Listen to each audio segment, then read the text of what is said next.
মাতৃভাষা বাংলার মর্যাদা সমুন্নত রাখতে ভাষা শহীদদের সর্বোচ্চ আত্মত্যাগকে স্মরণ করে জাতি অমর ২১-এ ভাষা শহীদ দিবস এবং আন্তর্জাতিক মাতৃভাষা দিবস পালন করছে। ১৯৯৯ সালের ১৭ নভেম্বর ইউনেস্কো ২১শে ফেব্রুয়ারিকে আন্তর্জাতিক মাতৃভাষা দিবস হিসেবে স্বীকৃতি দেয়ায় বিশ্বের বিভিন্ন দেশে দিবসটি পালিত হয়।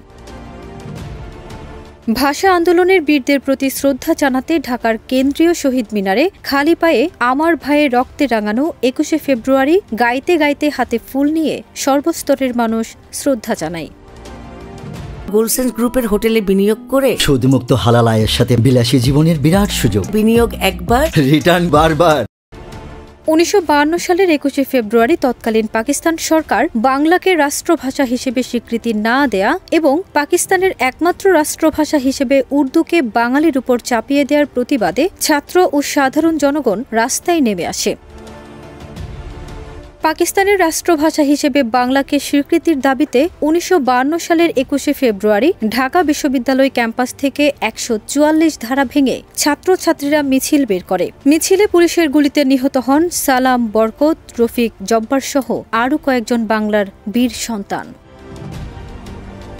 এই অমর ২১-এর পথ ধরেই বাঙালির স্বাধীনতার চেতনা জাগ্রত হয় তীব্রভাবে। সেই আন্দোলনের পরিণতি ১৯৭১ সালে মুক্তিযুদ্ধের মধ্য দিয়ে স্বাধীনতা অর্জন করে।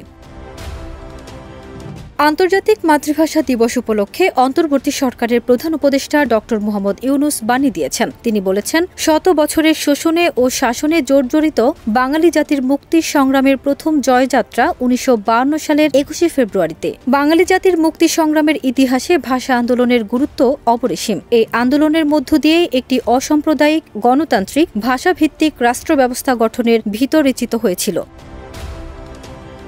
বাণীতে তিনি আরও বলেন, জুলাই গণ অভ্যুত্থানের মধ্য দিয়ে গঠিত অন্তর্বর্তীকালীন সরকার দেশ ও দেশের ভাষাগুলোর মর্যাদা রক্ষায় নিরন্তর কাজ করে যাচ্ছে, যা দেশের উন্নতি ও সমৃদ্ধির জন্য অপরিহার্য।